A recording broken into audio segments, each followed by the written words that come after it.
The world of 200 million years ago saw some of the strangest animals that had ever lived.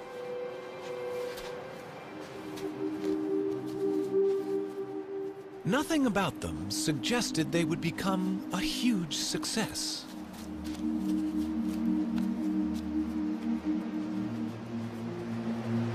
But these turtles were among the first of Earth's great dynasties of reptiles.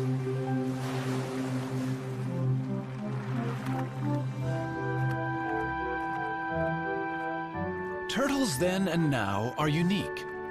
Their bodies are encased in armor, and that shell has changed little over millions of years.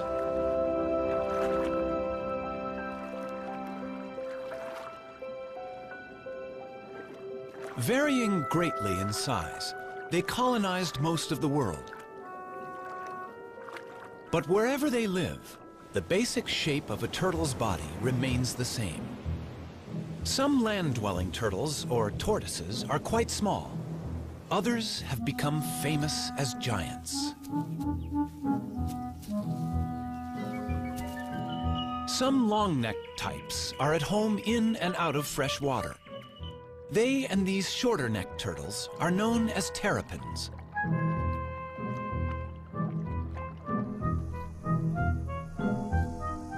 "257 turtle species exist. They live in every environment, from the driest of deserts to the coldest extremes.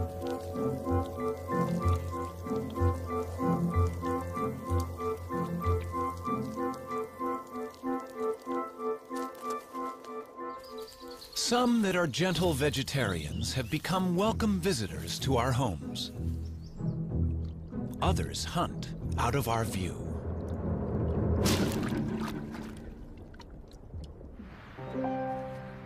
Older than the birds, all turtles may owe their success to their simple design. But what future is there for turtles living life in a shell?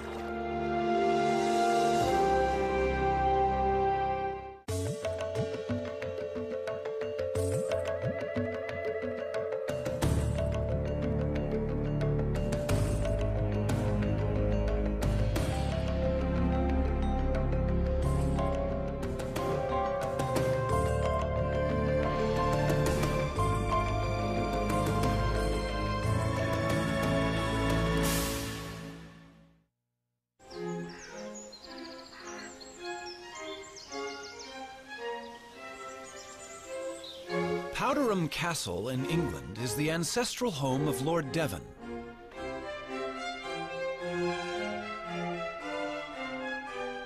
It's also the home of Timothy, a rather venerable tortoise. To the present lord, Timothy is the oldest member of the family. Timothy first came into our family in 1892, and he previously belonged to Captain Rutherford, who was a sea captain, and undoubtedly he was on board ship for quite a long time. And this has given rise to a number of myths about Timothy's beginnings, that he belonged to pirates and all this sort of thing, which aren't strictly true. He's outlived a number of Earls of Devon. I think at a quick count it's about 7. Or maybe I'm either the 7th or 8th that he's known. The suggestion is that Timothy is at least 162 years old. I think he mostly lives on sort of clovers and things, but his favourite really is strawberries. Now, my son, what about that? He's been known to make a mistake when he is wanting a strawberry, and we once had a lady with painted red toenails, and she got rather a sharp nip on the toenail. But he doesn't make too many mistakes. He knows usually what he's got. I don't know that he's terribly hungry at the moment. Yep. I think it's too cold for eating today. Counting growth rings on their shell is not always a reliable guide to a tortoise's age. Rings vary with diet. But tortoises always live life at a slow pace, and that may be a reason for Timmy's record age. The fossil record is our best guide to the history of Timmy's ancestors. The first we know lived some 300 million years ago in the world of forests that gave us our coal. From such primitive reptiles, turtles diverged first, leaving dinosaurs and other reptiles to go their own way. Through the ages, there have been turtles of fantastic size and diversity. They saw snakes emerge 100 million years ago and witnessed the extinction of the dinosaurs.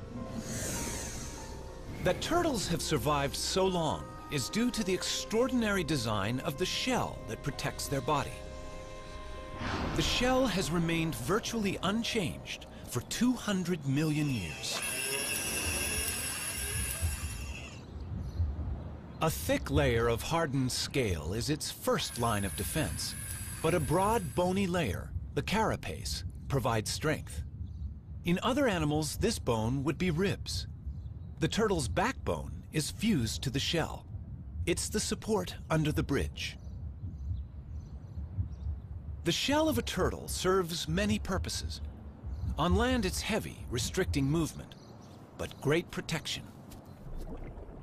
Underwater, in a streamlined form, the shell allows for graceful swimming with surprising speed.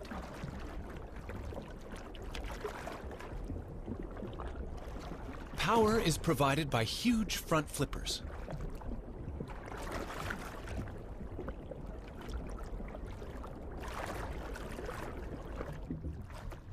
Sea turtles migrate thousands of miles, swimming on the ocean currents. Their hind limbs are mainly used as rudders for steering. Legs have no appeal for these sailors.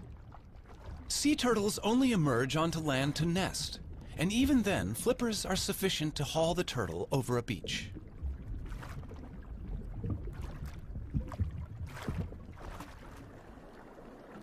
Freshwater turtles, or terrapins, do have legs, with webbed toes to propel their streamlined shell. When feeding on the bottom of a lake or river, legs are more useful than flippers. And terrapins also climb out of the water, so their legs are essential.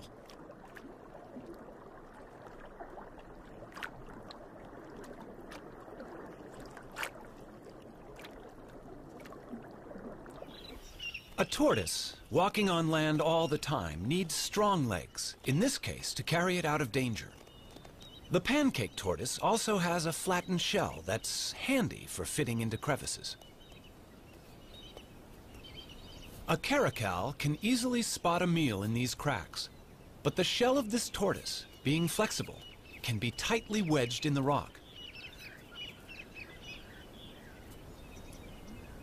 This pancake tortoise's casing defeats the inquisitive cat.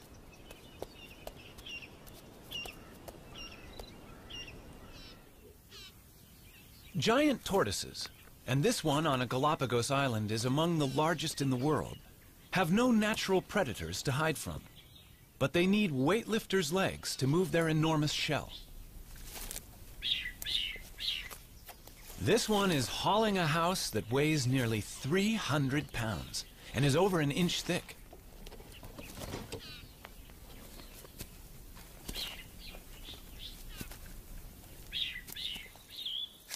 A tiny box turtle leads a far more troubled life in raccoon country, but its domed shell has a cunning device that usually outwits such hunters.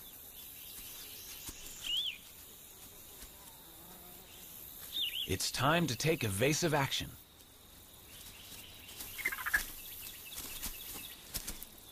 The shell is hinged. The drawbridge comes up, and all of the turtle, head, limbs, and tail, is safe inside its castle.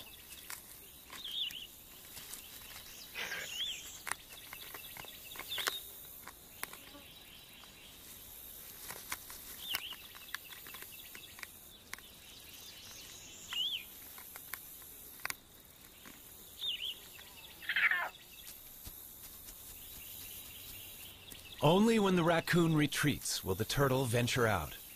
That hinge on the lower shell saved its life.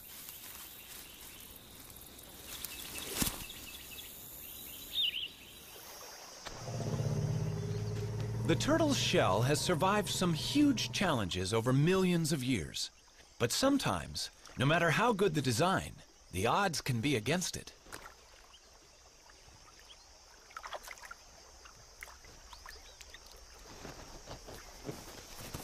That is one lucky tortoise. Surviving the heat of a desert is a particular challenge for tortoises. They can only control their temperature by moving into and out of the sun. Dr. Jeff Lovich of the United States Geological Survey is radio tracking a desert tortoise on a wind farm in California.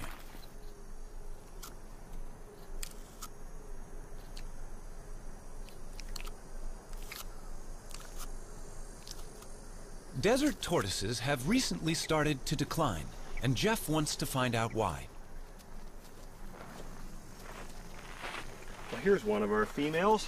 Hello. It's getting a little warm out here, isn't it? It's only 9 o'clock right now, but it's already hot out here. It's probably 95 degrees and it's going to be 115 before the day is over. And she's heading for the burrow off to my right. The tortoise needs the burrow to survive and protect itself from the extremes that are so characteristic of the desert. 115 degrees. 30 degrees more than even this desert tortoise could survive out in the open. Look at her walking into my shadow. Desert tortoises take advantage of every opportunity they can to become cool in the midday sun. At the other end of the thermometer, extremes of cold present their own challenge. Some turtles in Canada can survive freezing temperatures. Called painted sliders, their frozen bodies are not drawing breath, and their hearts are not beating, and yet they are not dead.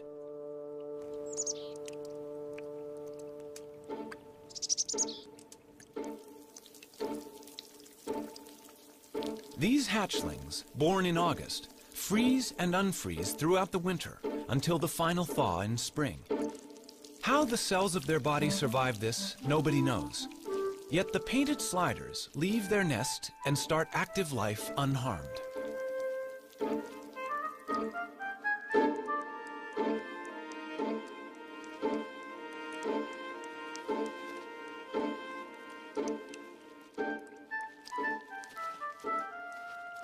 Such marvelous abilities to survive were entirely to the turtle family's advantage, until humans appeared on the horizon. In the centuries before refrigeration was invented, it was sailors who took advantage of the turtle's special qualities.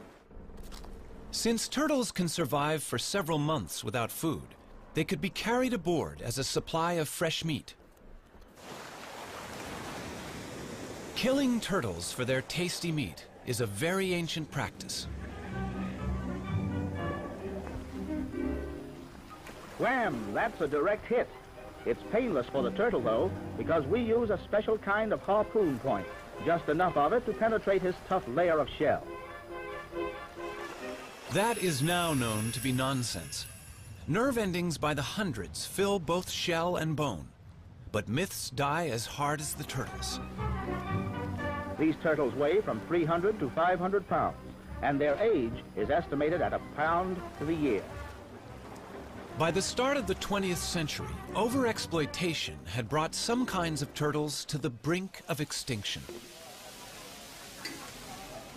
Today, turtle soup and meat consumption continues despite international laws, which attempt to protect endangered turtles.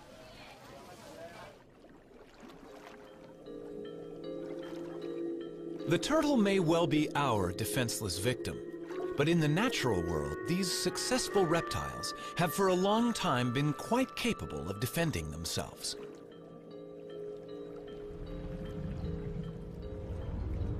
Tiger sharks and their relatives kill sea turtles in deep water. But in these shallows, this loggerhead turtle can turn the tables.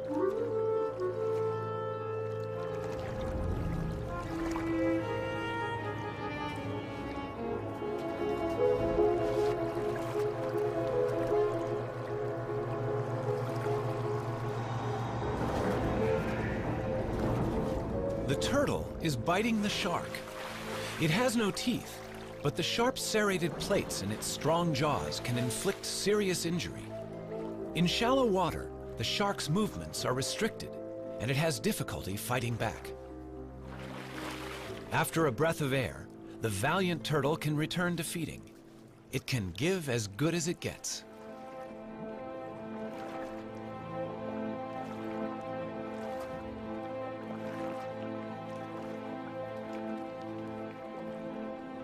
A loggerhead eats a variety of seafoods, but its beak is ideal for capturing hard-shelled prey.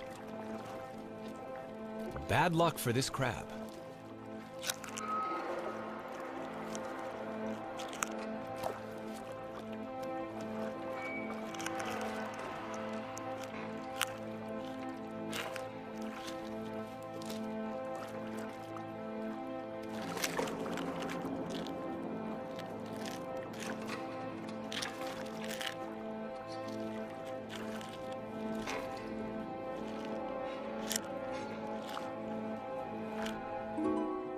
In freshwater, a camouflaged turtle is hunting.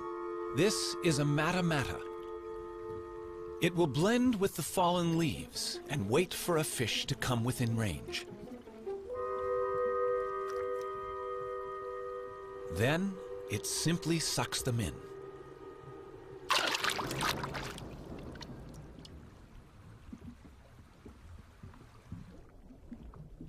The fearsome jaws of an alligator snapping turtle gape and reveal a worm-like appendage on its tongue. Lured by its wriggling, a fish investigates this death trap.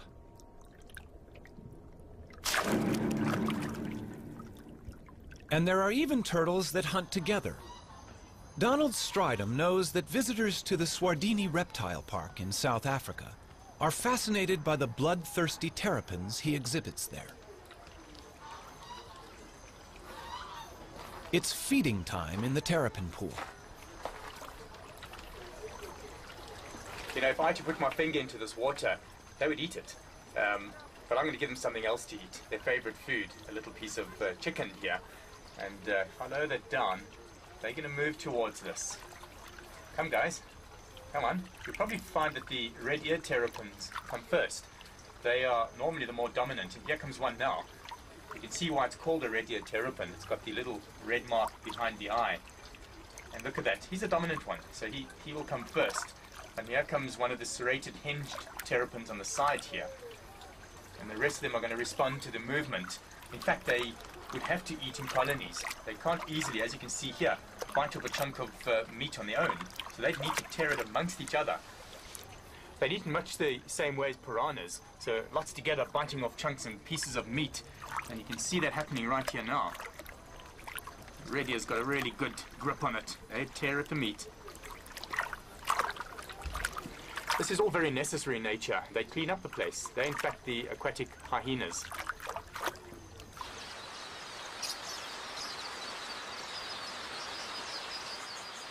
Forget big game watching here. Keep your eyes on these little guys.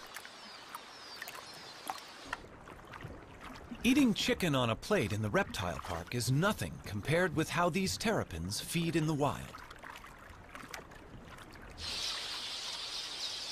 The predator sizes up its prey, these quelea, which flock in the thousands. One terrapin grabs a bird. The others crowd in to snatch what they can.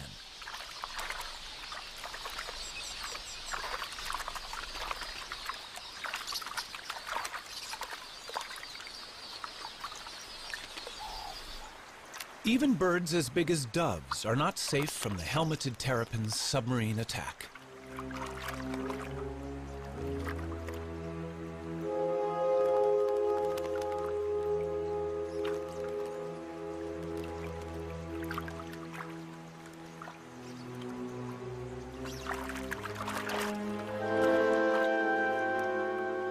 A lone terrapin could overcome the dove, but hungry rivals are on their way.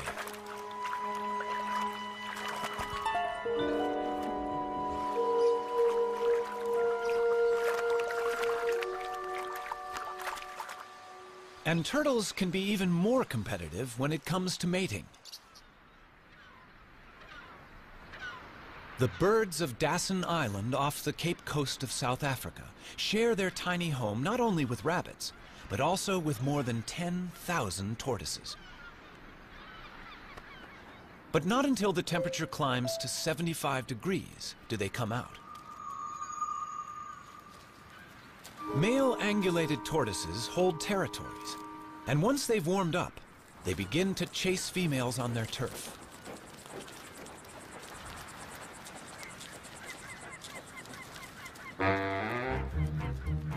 Once he's found one, he won't easily let her go. So far, so good, but he's chased her onto another male's territory, which will upset his plans.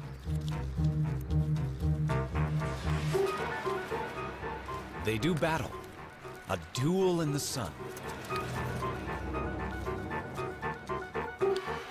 But a third male has seen an opportunity, and he's mating with their female. Neither the combatants nor the vigorously mating couple show signs of giving in. By the time the fight reaches its climax, the mating is also over. The loser may even lose his life. He must right himself, or else fry in the sun.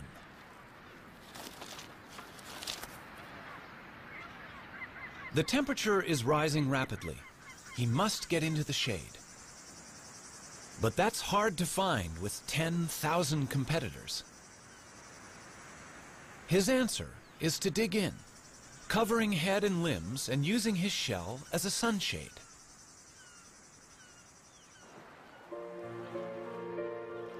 In tropical waters, temperatures are much the same all year round. These male green turtles near Borneo will mate whenever a receptive female is available. The males have the long tails. They're all pursuing one female.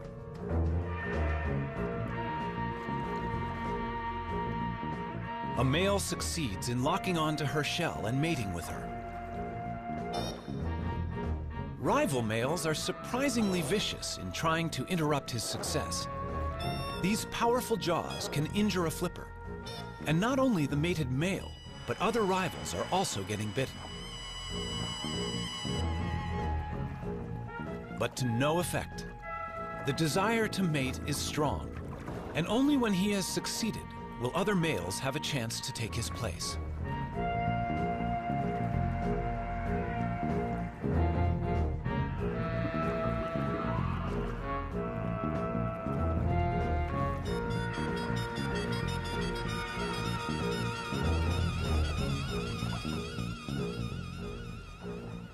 In the sea or on land, turtles breed with little problem.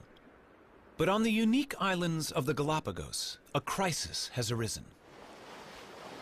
At the Charles Darwin Research Station, the fortunes of the famous Galapagos Island tortoises are being carefully monitored. These tortoises are giants, among the largest in the world. And they are more than just a tourist attraction. They're endangered, and their survival depends on them breeding in captivity here.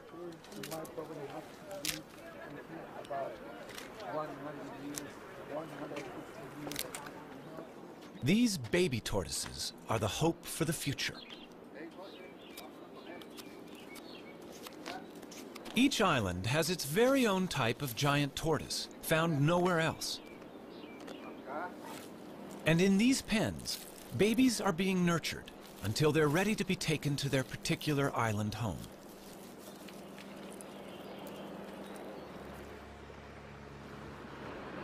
In past centuries, boats landed on each island to plunder the docile giants, killing or collecting them.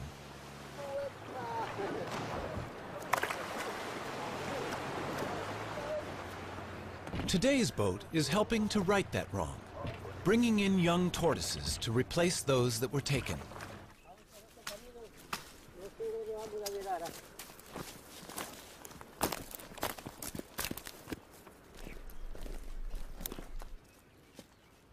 This is the island of Hispaniola. The Espanola tortoise was once facing almost certain extinction. Now, the future arrives in a bag.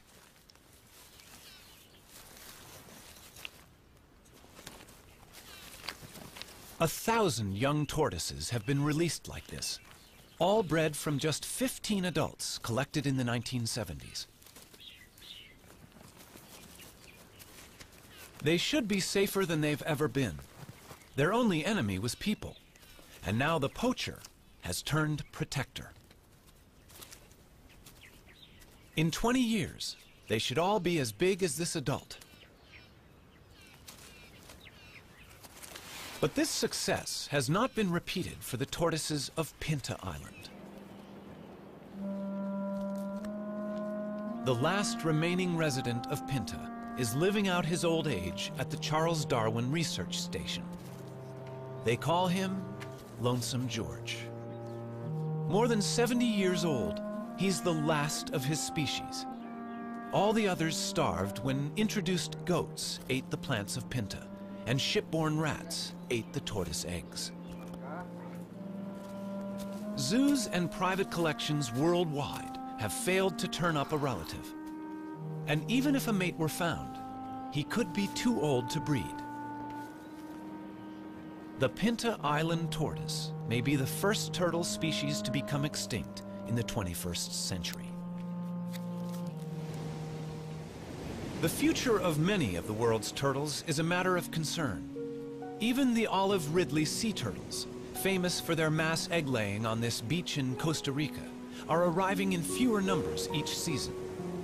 Randall Arouse is familiar with the spectacular aribata, as it's called, here at Osteonal.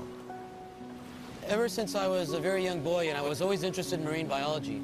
But then one day, it was 1982, I was a second-year biology student.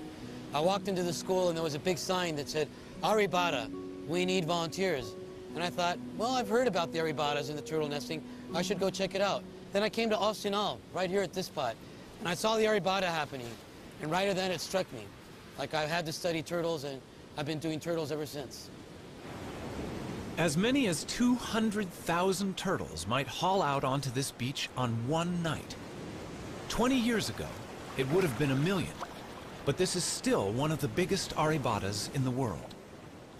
The turtles are right now congregating right out there. They're going to congregate in what we call the float, and they'll start coming up after the sun goes down, and probably by midnight or 1 in the morning, we're going to have a very high concentration of turtles nesting here on this beach, and they're not going to finish until sunrise, probably about 8 or 9 in the morning. So yeah, it's going to be some pretty heavy work all night long.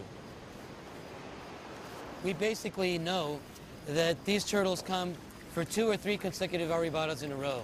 Then they're going to leave, and we won't see the turtle again for another year or another 2 years.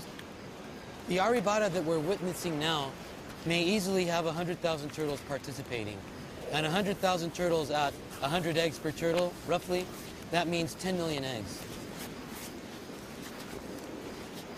Eggs are the turtles' investment in their own future. But eggs can also produce illegal income for poachers.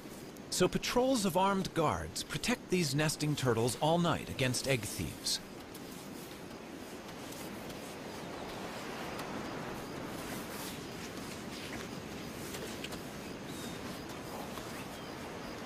This female may have mated with several males offshore.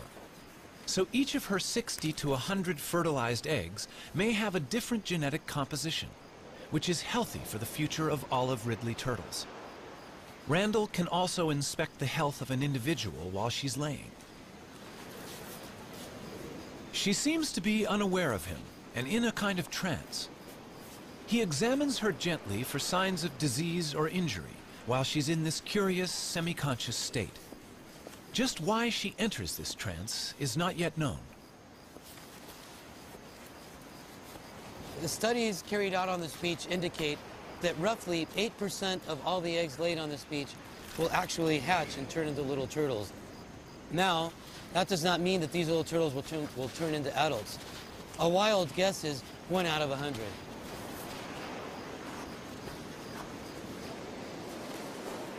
This beach at Osteonal is only about 4.5 miles long.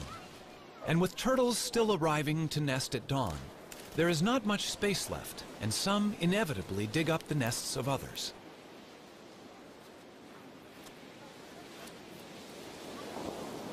Many eggs get damaged, and the loss is enormous. The collection of eggs is important for the local economy, but local people are only allowed to take them for the first 36 hours of an arribada. It's a conservation plan they're happy with. The community of Alcinal protects their turtles in many ways. Probably the main way is they respect the management plan. There are rules as to when you can harvest, when you can't, and the community as a whole complies. You can only harvest the eggs for the first 36 hours. The eggs have to be packaged in a special way. There has to be receipts. There's all this paperwork. And the people of Alcinal comply with all these rules and regulations to their very best. And they get a good harvest without harm to the turtles. Soft-shelled, the eggs travel well to a luxury market, where some are enjoyed over the bar in a pricey drink they call baka.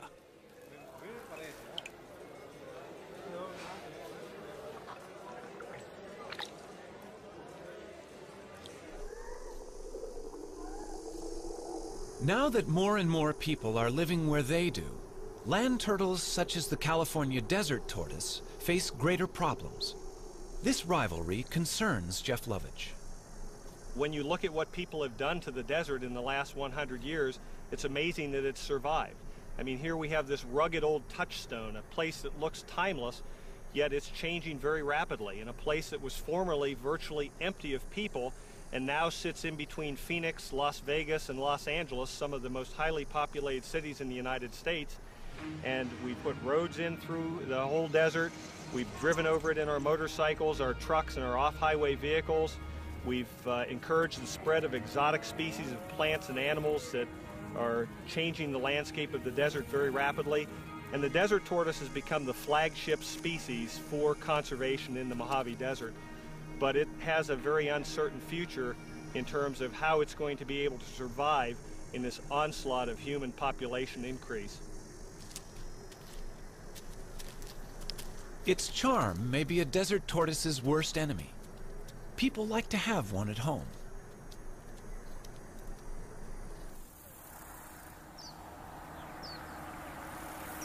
Problems arise when the once loved pet outgrows its welcome. It seems so easy and kind to let it go in the wild. But Fred, or whatever his pet name has been, is about to cause problems among the wild tortoises he will inevitably meet. He appears to have a cold, a viral infection that he'll soon pass on to others.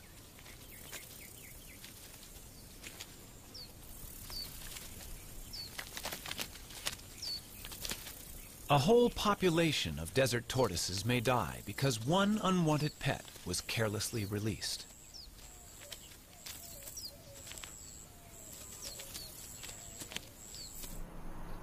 Close to towns, tortoises are presented with other problems. Our roads cross their territories, and they get injured.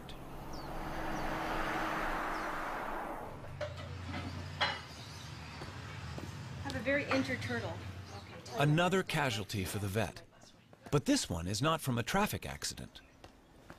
Hi, what do we have here? Oh, let's have a look. Poor thing. Oh, looks like it's been chewed up by a dog or a coyote or some kind of a predator. Okay, this is just like dead skin, dead scales, so this doesn't hurt. This is just like peeling dead skin off. Fiberglass can be used to repair tortoise bodywork. Sometimes I feel like a cook when I'm doing this. Cover up, but we'll cover it up with another layer, and it should do fine. Down there too. Because of the fact that it's clear, we can see through it and see what that tissue looks like in there. So if it ever got to a point where that tissue started looking bad, we'd be able to take this shell patch off and get in there and treat it. All right. Convalescence for that injured turtle is available here with Dan Touchstone of the San Diego Turtle Society. Turtles are able to survive much more severe injuries than a mammal because of their shell and a much slower constitution. Strawberry? Ah, come on, you want it. He also has orphans in his care, unwanted pets. Morning, Puddles. All are pampered here. How you doing, big guy? Breakfast time for you. Yeah, there you go. Puddles, you were about the size of a walnut when we got you. Here you go. I know you're hungry. In Florida, turtles have acquired a special friend, Richard Moretti, who's a bit surprised by his new passion. I moved to the Keys in 1983 and started fishing. Everybody said, "Oh, you're so great. You came to the Keys to save the animals." No, I came to kill the fish. It just, living in the Keys changes you. You appreciate the environment a little more. Okay. Yeah. She'll be out of here by the end of summer. And these are the new babies? Yep. Concerned about sick and injured turtles he encountered in the late 1970s, Richard set up the Florida Turtle Hospital and staffed it with a dedicated veterinary team. Well, she'd have to get a little larger, but yeah, she's swimming okay and she's eating just fine. I filled an old saltwater swimming pool with tarpon and grouper and snapper, and all the children that came to visit said, "Do you have any turtles?" So in 1986, we went to the state of Florida and said, "How do we get sea turtles?" They said, "Well, the only way you can have them is to do something for them." And I said, "Well, what would you like us to do?" They said, "Well, we need a rehabber." And they said, "A rehabber, if a turtle gets hit by a boat, we take it to the vet and pay the bill. We buy the food and pay the bill. And when it's ready, we turn it out." I said, "Well, I can do that." And that was our very modest start of the Sea Turtle Hospital. Guys, eat Watch up. your legs. I got him. There he goes. Okay, that's perfect. Well, before I moved to the Keys, I ran a Volkswagen facility, and Volkswagens would come in broken, and my job was to find the best mechanics and the best parts. Well, this is the same. The turtles come in broken, and my job is to find the best vets and the best meds. It's the same, except now instead of having to give them the bill, I pay the bill, and that even makes it nicer. There you go. Thanks, Doc. And I didn't get too wet. This little tumor is the beginning of a virus that affects sea turtles around the world. This disease started 100 years ago. When we first started seeing it 15 years ago in the Keys, turtles would come in with a singular tumor like this. This turtle's evidently just gotten the disease because he's only got a couple of very small tumors, which we'll take off. And once we do, that'll immunize her against the disease. We'll keep her for a year, we'll make sure she doesn't grow anymore, and then we'll let her go. It appears to be a herpes virus, very similar to herpes simplex 1 and 2, and it's affecting turtles worldwide. Right now, all 8 species of turtles have a similar lesion. We haven't been able to get tissue samples to make sure it's the same virus, but we've gotten tissue samples from about half the turtles around the world, and all the ones we've been able to examine are about 95% positive to the same virus. Okay. Some turtles infected with this herpes virus arrive in a much more advanced stage of the disease. The team intends to do everything they can, but this turtle has been greatly weakened by the growths.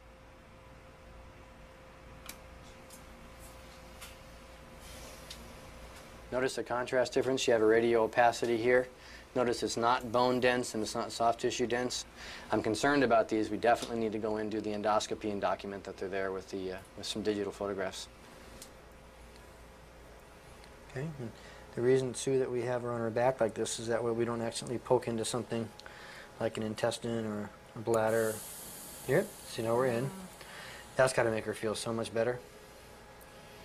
Okay, Gabe, here we go. I'm going to pass this directly in. There we go. The endoscope does not reveal good news. They can recognize large tumors within her body. In the wild, she may not have lived much longer. We have what we need.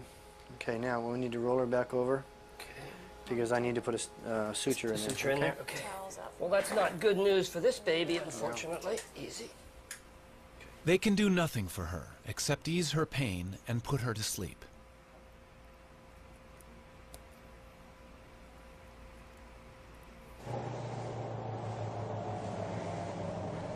The joy of success helps make up for the sadness of failure. And today, 4 rehabilitated turtles are going home. They look like they're ready. Yeah, after never being out of a tank, they're going to enjoy this big tank called an ocean, huh? All right. Have lots of babies, guys. Are you ready for this? You look ready. You're beating me up already? You got your jewelry? Yes. Okay. You can go. Moments like this reassure Richard Moretti that their work is worthwhile. All right, Guy. Shall we send them in pairs? All right, sounds good to me. All right, they're roommates. They've been roommates. Okay, there they go. Ready? Usually when you see wildlife being worked on, it's usually on a picnic table with a buck knife. But we've built a state-of-the-art facility to give these animals the care they really need. Those little turtles that were just released, when they came in, they had been trapped in roots when they were born, and they struggled to get out. And they were cut all the way to the bones, all over their body from struggling with those roots. It took us 2 years to get them ready, and you saw those were nice, healthy turtles. And the feeling, taking a wild animal that's going to live a lot longer than I will, back out into the ocean and turning it loose for future generations, well, you can see, goosebumps. It's great. Nothing feels better than being able to put something back for the future.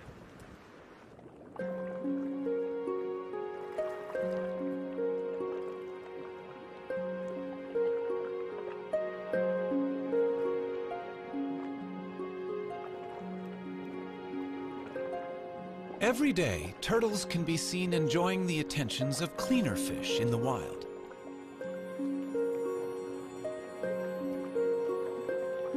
The fish feed on algae, and in doing so, clean the turtle's shell. It's a partnership that's millions of years old.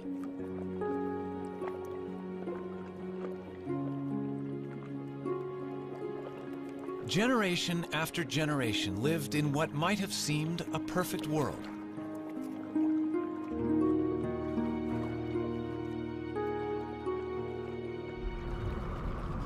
But change is sweeping through the ocean.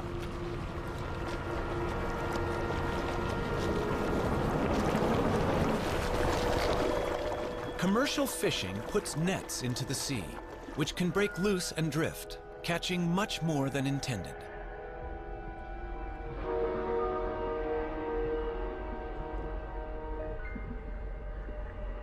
These death traps can also snare and drown frightened turtles. Helplessly bound, they cannot swim to the surface to breathe. Shrimp nets have also taken a toll on turtles. Scientist John Mitchell. In the late 1970s and early 1980s in the southeast region of the United States, we estimated that approximately 40,000 sea turtles were killed incidental to shrimp trawling. And this problem created a need for either a shutdown of the fishery or the development of some apparatus or a technique to exclude the sea turtles from the trawl. What they developed was TED, a turtle exclusion device. It's tested inside the trawl net of a working fishing boat.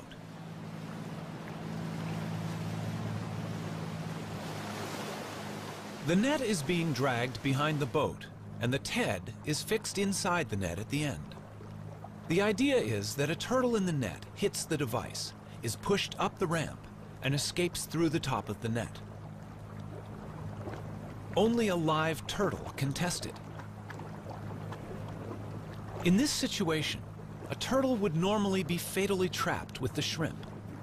But on reaching the TED, the turtle, much bigger than the shrimp, hits the bars, is guided upwards and out into the sea, none the worse for its experience. It's a simple invention, but it saves the lives of many turtles. And the use of TEDs desperately needs to be encouraged worldwide. Here in Central America, we know that in Costa Rica at least 15,000 turtles are being caught a year. And of course, this is definitely going to have an impact on the population. There's a dead turtle right over there, you can see, almost definitely killed by a shrimper. If Costa Rica was implementing TEDs efficiently, this would no longer be the case.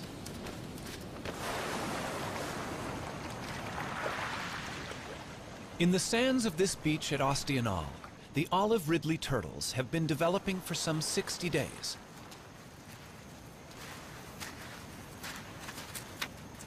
What happened under the sand as the eggs hatched is quite special.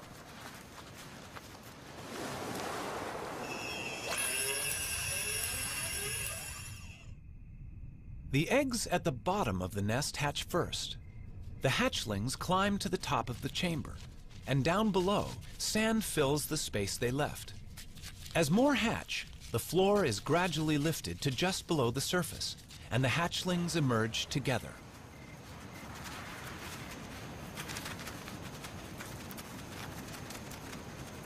Once out of the nest, hatchlings must head for the sea.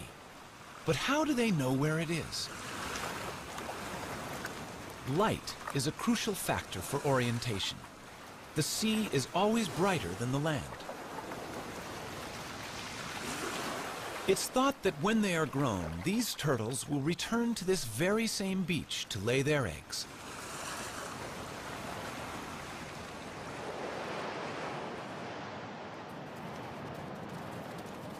Turtles also hatch in daylight.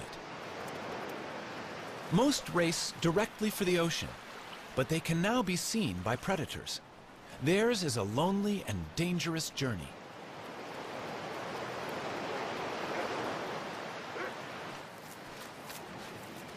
On this beach, almost every animal has a taste for turtles.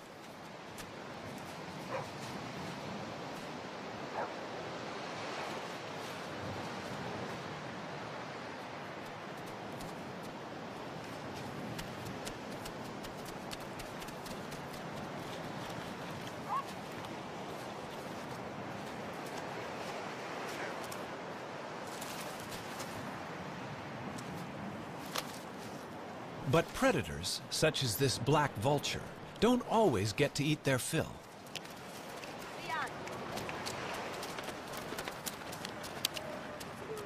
Survival of the turtles is important to the local people.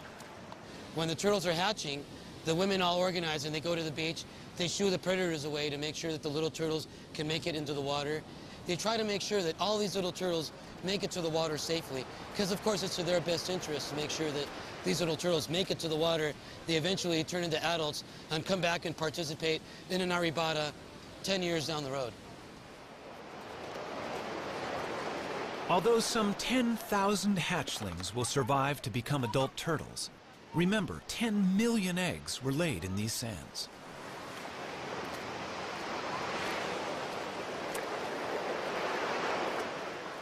With a little help, these youngsters will be out to sea, where they will drift away on the currents.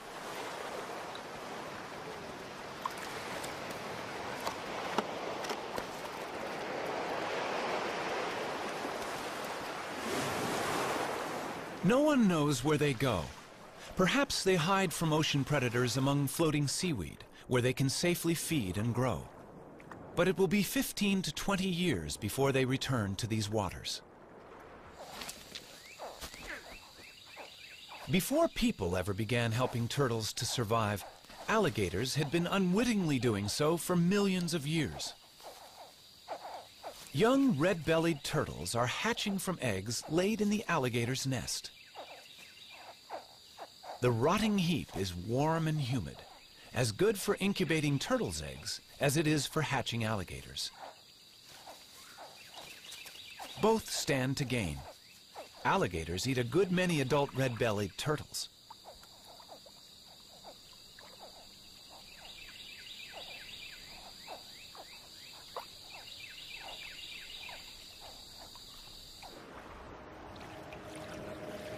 For 200 million years, turtles, with their curious bodies encased in their remarkable shells, have endured all manner of change around them. Today's world is unlike that of long ago. The oceans are threatened by human pollution and greed. Ancient homelands have become deserts.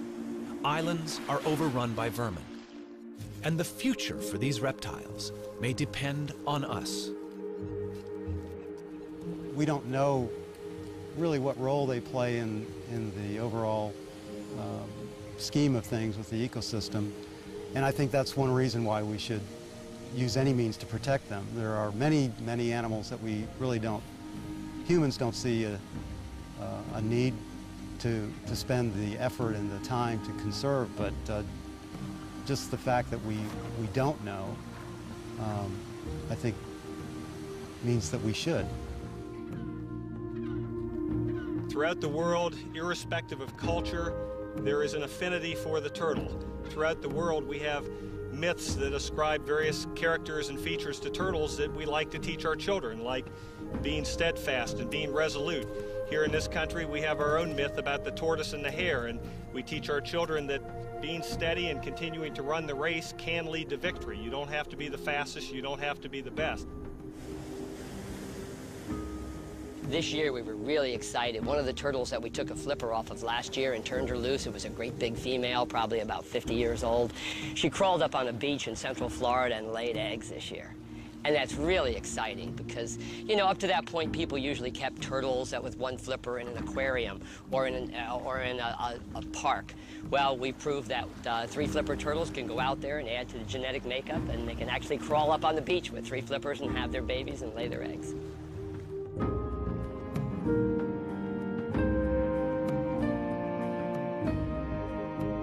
They're 200 million years old. Those are living fossils that we put back in the ocean. And hopefully with a lot of help from our friends that help us work on turtles, we'll see them into the next millennium. But it makes you feel really good. You know, we use so much of our assets and our environment up. It's so nice to put something back for the future.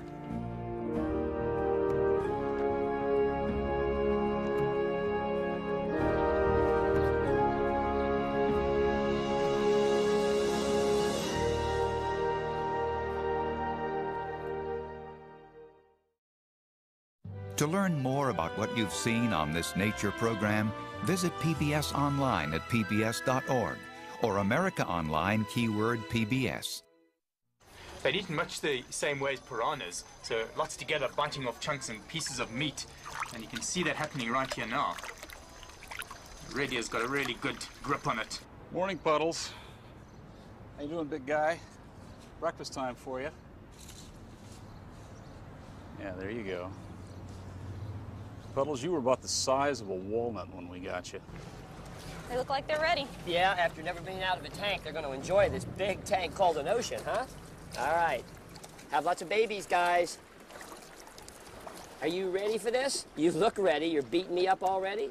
You got your jewelry? Yes. Okay. You can go.